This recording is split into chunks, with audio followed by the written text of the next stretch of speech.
for me as president of Colombia in this great event that gathers all the big brains of the creative class and the creative economy, the orange economy, and the arts throughout the world, to have with me Professor Richard Florida. I was talking with Richard Florida before we began this panel, and I was telling him that more than a decade ago, when I was reading his book, The Rise of the Creative Class, he made a big influence on me because he triggered the vision that when cities make a big investment in promoting the creative class, they get to make culture an engine of economic and social development. So what I'll do is begin with you, Richard, not only thanking you for participating in the event, but asking you, how do you think your concept of the creative class has evolved in the last decade? And when you see the things that are taking place now in Colombia with the orange development zones, with the orange economy policy and legislation that is focused on promoting the creative class, how do you think Colombia has been able to interpret the thinking that you presented to the world a decade ago?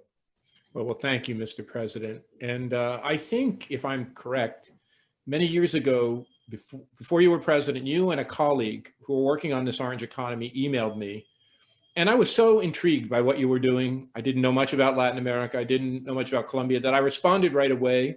And I think we began an email exchange. Could I ever have imagined that you would achieve from that email exchange as a younger man to become president of the great country of Colombia, and then in becoming president, really being inspired by this work, our joint intellectual work, mine on the creative class and creative economy, your own work, intellectual work on the orange economy. I couldn't be more excited and honored to see what you are doing with the orange development zones, 21 throughout your country, in a big city, in a more suburban area, in a rural area. And just to answer your question specifically, I think with this COVID pandemic, and not just the health crisis, but the economic crisis, it shows that creativity has become ever more important, that the creativity of people, artists, musicians, entrepreneurs, innovators, those of us in big cities like Bogota, in cities like Medellin or Cali, in places like Barranquilla, or in small rural areas, that what's going to rebuild and reactivate our economy is going to be this creativity, not of just the great mind of the great individual, the great thinker, or the great musician, a great artist, but of communities of creatives coming together in these orange development zones with support from the government to recover and rebuild. Well, I think that's also very inspiring listening to your words, because you made a big bet at a certain moment on how cities can transform by making culture an engine of economic and social development. I remember after your work, many cities around the world started to push forward investments like the Guggenheim Museum in Bilbao in Spain, and how we saw the districts in certain parts of London and in the US, but also in Latin America. Cities like Goiânia in Brazil, cities like Quito, and in the case of Colombia, cities like Bogota and Medellin decided to make a big bet on having areas where the meets, gathers, and produces big change, and they impact exports, and they impact the attraction of foreign direct investment. But I think there's something that you mentioned at a certain moment, that were the 3 T's, where you talk about talent, technology, and tolerance, and how inviting minorities to participate actively in this process can not only make a big change in terms of inclusion, but also they make the assets of a city get a rising value. And I think when we look to your proposal at that time, the 3 T's, I think, have been expanded throughout the world. How do you think the 3 T's are going to be crucial now in a post-pandemic world, Richard? Yeah, well, the first thing that I want to do is recognize, as you do, how hard-hitting the pandemic has been on the creative class and the creative economy. Now, I don't have estimates for Colombia. I'm sure you and your team do, but I have them for my country, the United States. A third of the creative class, broadly defined, entertainers, media, musician artists have been put out of work, and 50% of artists. So the pain has been real. That said, when we look to rebuilding and recovery, as you said, the arts and creativity and the communities and cities that can maintain them, that can support them, that can provide assets to them, that can rebuild is so important. You mentioned the 3 T's: technology, talent, and tolerance. And what my work has found, it's not just the big cultural buildings, the big Guggenheims and the big metropolitan museums and the big art galleries and performance halls. The creativity comes from the bottom. And I've seen this all throughout Colombia as I've traveled, from local communities, less advantaged urban neighborhoods, barrios, rural areas. In my country, the United States, the history of the Black experience, from Louis Armstrong, the great jazz musician, to Miles Davis, to John Coltrane, to my idol, Jimi Hendrix, to Jay-Z, that the creativity comes not necessarily from the big institution, which recognizes it. It comes up from the bottom, from these communities of creatives. And that's what I think we have to strengthen now. As our cities rebound in the post-pandemic world, these communities of creatives will be so critical to rebuilding urban centers, cities, medium-sized cities, smaller cities, but also our rural communities. Let me try to put maybe a little bit of maybe pressure to that response, because you have told me that you're working on a project on how cities have been able to manage the pandemic and how cities will evolve in the world. Considering the impact that the pandemic has had on the creative class, and considering that it's going to take longer than we have all expected to have a vaccine, and that COVID rises when there are multitudes and gatherings, how do you think the creative class should reinvent in order to keep having the protagonic role it has had in transforming society, and how they can reinvent in terms of going more virtual, more digital, or maybe as this event, more phygital, that combines physical and digital interactions? I think it's important to hear from you, because maybe if we are going to be waiting to have the vaccine to recover the kind of gatherings and the way we enjoyed culture before the pandemic, maybe it's going to take longer, and maybe there's going to be a bigger damage to the whole creative class. How do you think that reinvention can take place and have a positive impact in society? So I think I have been writing and may actually write a book on the post-pandemic city. I think it's clear that cities will survive. Now, we may be in this for 18 months, maybe less, maybe a little more. But if you look back, I've now done the research of the whole history of pandemics for the first time in my life. If you look back at the plagues in Europe or the cholera epidemics of the Spanish flu, cities have never been dented. They've persevered when death rates, I mean, those pandemics in Europe killed 30 or 40 or 50% of the population of cities. So cities will survive and creativity will survive. The question you ask is now, what can we do? I think that the digital realm and this realm is more important. I'm amazed, and I'm sure you are too, when I look at musical performances done in an ensemble way, a group way, with people coming in over Zoom, performing together, but in different parts of the world. It's beyond remarkable, the fact that we can communicate like this. But here's what I really think. I think that our society had gone too far down the road to mass culture, too much of a focus on a big event, too much of a focus on nothing. I love the Rolling Stones, but the Rolling Stones concert or another big concert bringing many people together. And that really traded off against local culture. Because we won't have these mass culture events, these big concert events, the Lollapalooza events, the Glastonburys, we can make an effort to really support and build platforms for local culture. And those platforms, Mr. President, as you said, are both online and in the physical world. Cities around the world now are beginning to think about how to bring culture outside to the street corner. And I know you are too. How do we build platforms where a neighborhood can engage local artists, local musicians, local performers, throw a socially distant, healthy and safe community gathering with the appropriate interventions so that our cities can be animated? And I think this idea of moving much more activity, local activity, from the indoor to the outdoor, it's with culture, that's an important move forward, but it's also a much better way to reimagine our cities.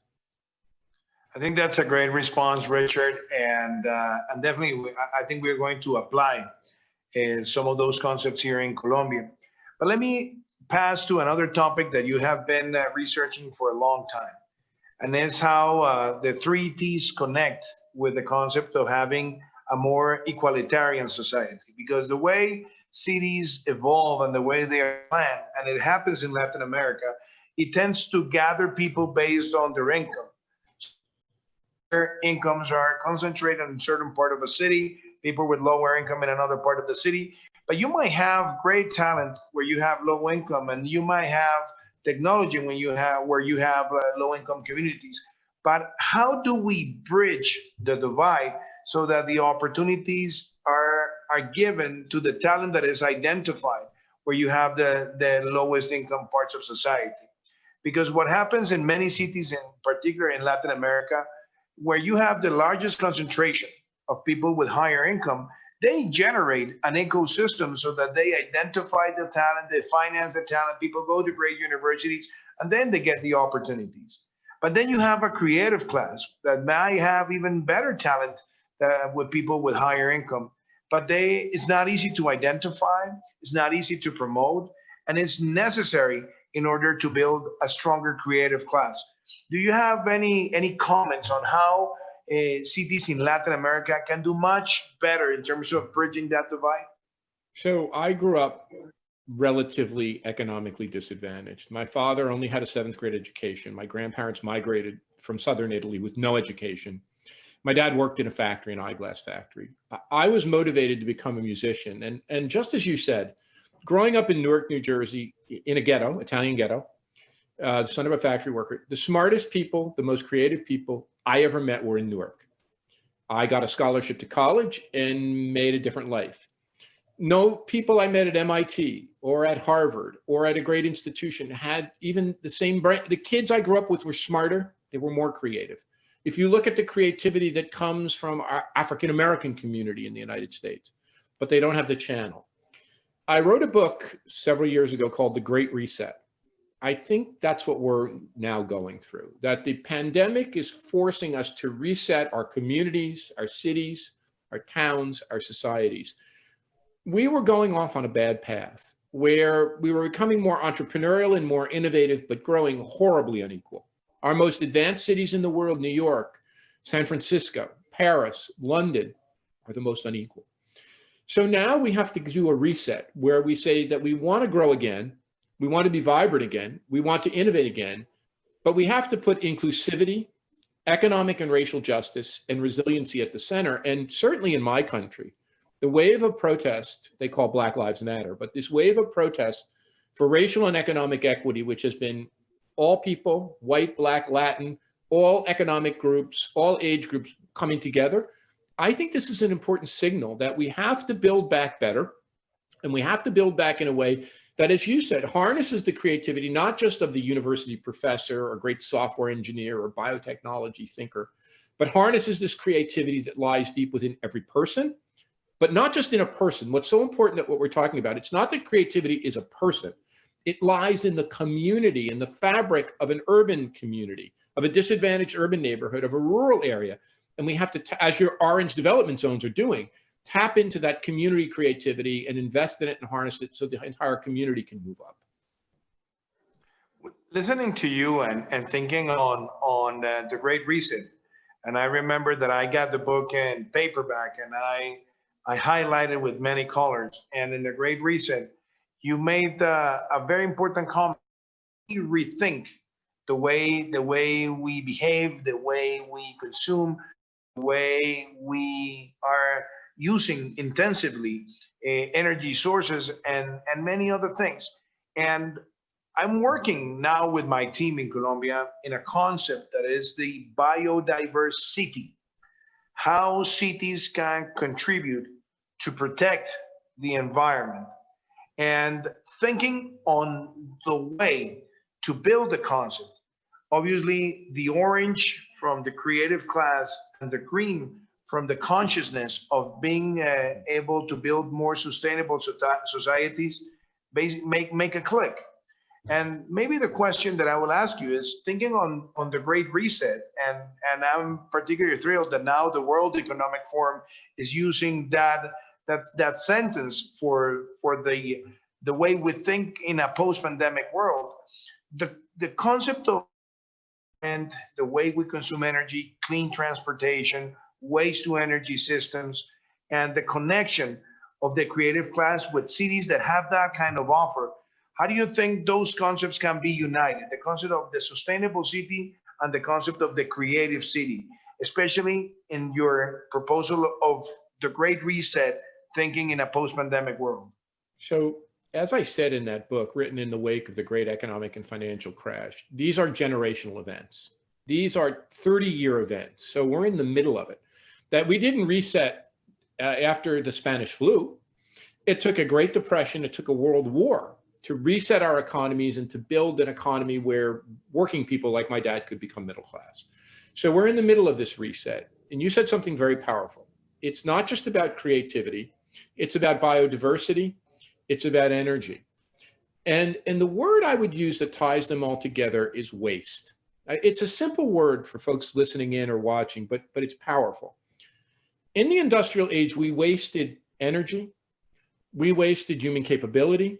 We wasted time in long commutes. We wasted time in the way we live. We wasted time out the end of a pollution pipe in a car or factory. In this new world, this reset world, we have to harness and harvest all the creative talents. We can't just live on the talents of 10% or 20% or 30% of our society. Every single human being is creative. We can no longer waste energy. We can no longer waste biodiversity. That what we're moving to is a world that's more resilient. That's the most important world. But I think a world that's more inclusive and a world that's healthier and safer. Those have to be the principles of building back. We don't just want to snap back to the old way. That would be a shame. Shame on us.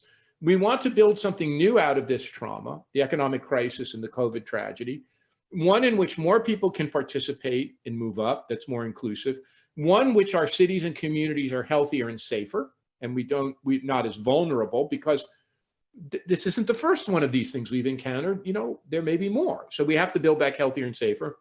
And with climate change and sea level rise and all of the environmental things that are going on, we have to build back in a way that's more sustainable and resilient. So what we have to do is grow in a way that doesn't waste human talent, natural resources, energy resources, our community resources. Everything we do should be harnessed and sustained. One of the things that when I think about how the orange economy can contribute to the green economy is how the creative class, especially in the arts, and especially also in functional creations like architecture, they're all contributing.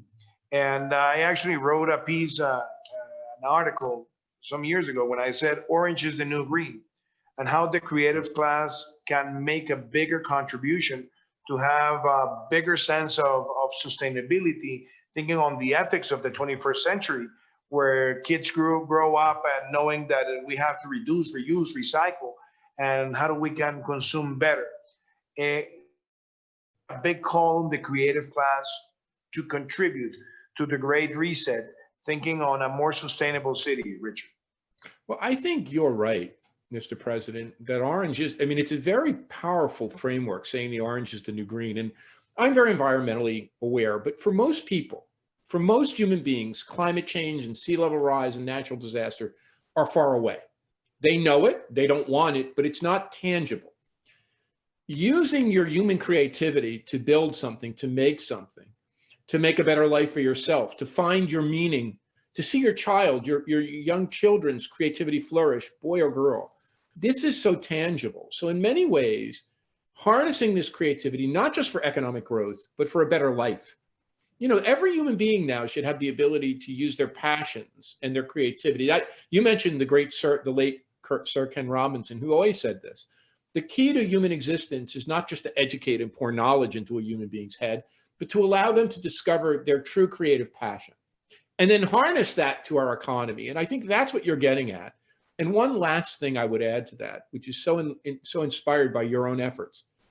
In the old industrial economy, everything was nationalized. In what you're building in Colombia and in this new creative or orange economy, become localized and pushed down to the community and neighborhood, the orange development zones, developing local capacity, because Barranquilla, Cali, Cartagena, Medellin, Bogota, they're different. I mean, I've traveled to all those places. They're very different kinds of places, and there are many other kinds of places in a big country like Colombia or like the United States. Localizing this ability to develop sustainably, creatively, inclusively, that's really the counterpoint to this new model of a great reset, of building something back newer and better. Artificial intelligence can be successfully combined with the concept of human talent.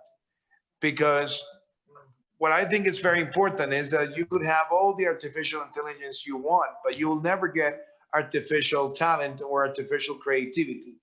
So how the marriage of those two concepts are going to be used to build better cities is something that I wanted to ask you. So there is no doubt that this artificial intelligence has invaded our lives. And I tell you a funny story, Mr. President. Before you came on, we were testing the translation button. You're speaking fantastic English, but they said, in case you wanted to speak in your native tongue, test the translation button. And I said to the young woman, boy, that's working so well, that machine translation. I worked with the people at Carnegie Mellon who were building that. And she said, nope, there's a live translator over here, Professor Florida. And I couldn't tell, to be honest. And then I said, oh my God, artificial intelligence has taken over my brain. But that's what's happening. It's a melding. And I think there are certain things that artificial intelligence, if we manage it correctly as human beings and don't let it take over our lives. But there are things about creativity that artificial intelligence can never do. And a couple of times you've heard me say, it's not the creative individual, the great genius like Einstein, or the great inventor like Thomas Edison, or the great artist like Picasso. It's the community. Picasso came from an artistic scene. Edison built off a team of inventors. Einstein came from a community of physicists, all struggling to be the first for these advances. That's what artificial intelligence can't do. It can't become a community. And really, when I say cities, I don't mean a big city. Our communities, our clusters, our orange development zones, rural, urban, suburban, these communities are where creativity comes and gets harnessed, not as an individual asset, but as a community asset. And I think we can use artificial intelligence to help us, and other tools. Maybe we'll have self-driving cars. We don't have to drive the car. But it's in that position. And let me give you a couple of other examples. If you think about great musicians, most of the time they require a group of other musicians, a band. And not only one band, a group of other artists to compete against.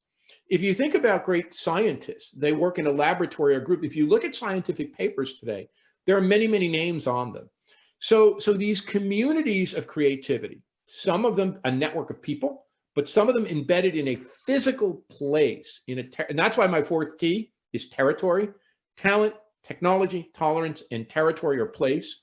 That is the real thing that we need to spur creativity, and artificial intelligence or computing power will never supplant that. Pass or to connect your response with an additional very important topic that I think is related to technology, to talent, is also related to tolerance, and it's related to the way we want to build better societies, and it's education. I always remember that your book made a big influence on me, as did Professor Ken Robinson's book, where he said that the changes in education should begin by passing from the concept of STEM education, which is science, technology, engineering, and math, to STEAM, where you have science, technology, engineering, arts, and math. But also in an environment where we're still living in a pandemic, and we're going to pass through a post-pandemic world where kids are going to be maybe going to an alternancy model of going presential schooling, but at the same time being at home and having their parents more involved in the education. How do you think this pandemic is going to accelerate or affect the concept of passing from STEM to STEAM? And how, in a family environment, thinking on the way that parents contribute to the development of talent for their kids and making them part of the creative class is going to take place? It's something that I wanted to pick your brains on. Well, first, thank you for asking. And I'm the parent of two young girls. I have a newly turned 5-year-old and a 3-year-old. I believe what you say because I was a child who was not a STEM. I was not very good at science, technology, engineering, or maths. When I went to university, my parents, immigrant parents, wanted me to be a doctor. I got very bad grades until I found something I loved, cities. I found cities and urbanism and creativity, and I could excel because I found myself. If you read The Rise of the Creative Class, in many ways, that's a book about myself. That's a book about the world, but it's about me understanding that as a young musician, as a young intellectual, as an urbanist, I could bring all those parts of me together. But this pandemic has been a huge personal reset for me. I was traveling, I was working, I was writing. Now I have to be a hands-on father. I've not been on a plane. I've not traveled since the middle of March. I've had to help my young girls. And I'll tell you, that bond that you make as a parent, you know, you're a parent, that you make as a parent, and I've been not as involved as my wife, but very involved in their education. And this bridging between small class, small group with friends, education on Zoom, this technology. And I'll tell you, the kids are doing well. I mean, what amazes me is, first, my kid said, Mr. President, my threat used to be to them, if you don't do well on Zoom school, you're going to have to go to real school. And they'd go, Dad, they're saying, well, maybe next year, Daddy, when the germs are gone, Daddy, when the germs are gone and we have to stop wearing a mask to protect grandma and the elders, we want to go to first grade. We want to go to kindergarten.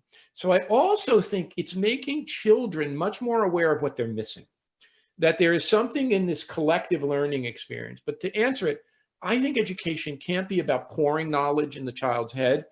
This is what Ken became a very close friend and an inspiration. Like you became an inspiration to me, Ken Robinson. This idea that we have to find the passion of the human being.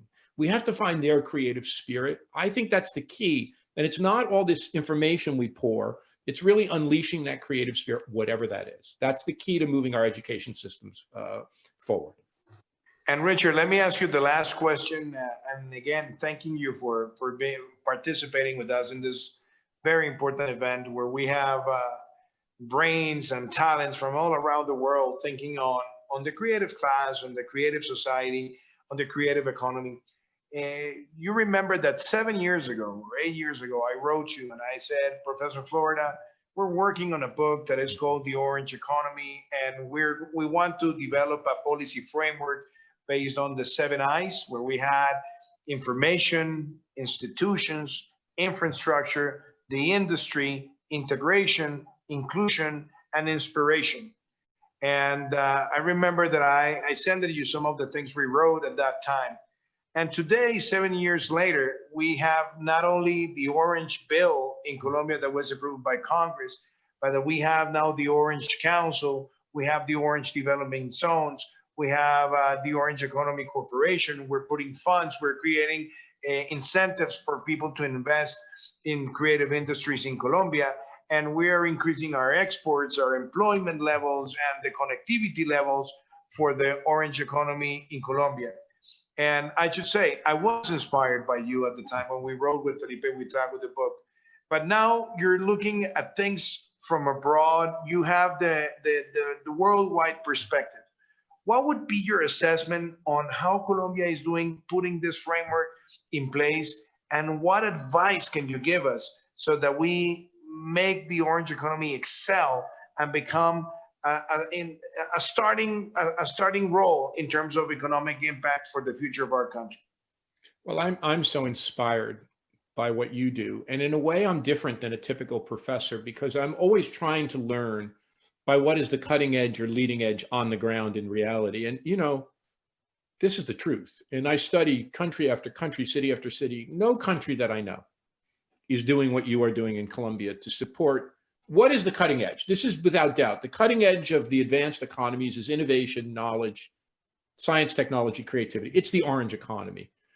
So I'm being honest with you. I can't think of another country or another city which is doing such a comprehensive effort, which you said, the Orange Corporation, understanding the orange economy, understanding the I's of innovation, inclusion, and how central those are together. And I would say, as a person from afar, and you're dealing with the economic realities, the political realities, the budget realities. These local councils are truly inspirational because for so long, in all of our countries, everything came from the top. And in fact, in so many countries, it's just pulling up to the top, pulling more power to the top. This idea that you could form 21 councils rooted in their own traditions, rooted in their own norms, rooted in their own values, their own communities, their own networks, their own creativity, and give them governance responsibility. Of course, there's a national-local relationship.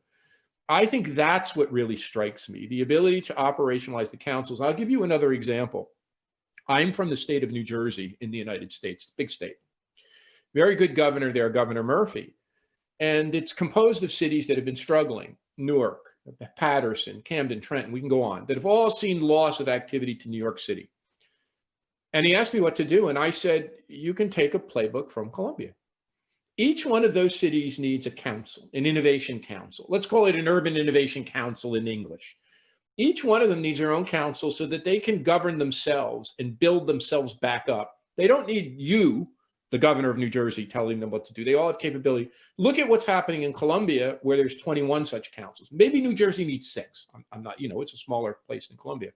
I think this is what is, of all of it, this is the localization, the big word, devolution, they use, devolution, devolving some authority, some governance capability to the local creatives. And Alice Rivlin is another one who is inspirational to me, also deceased.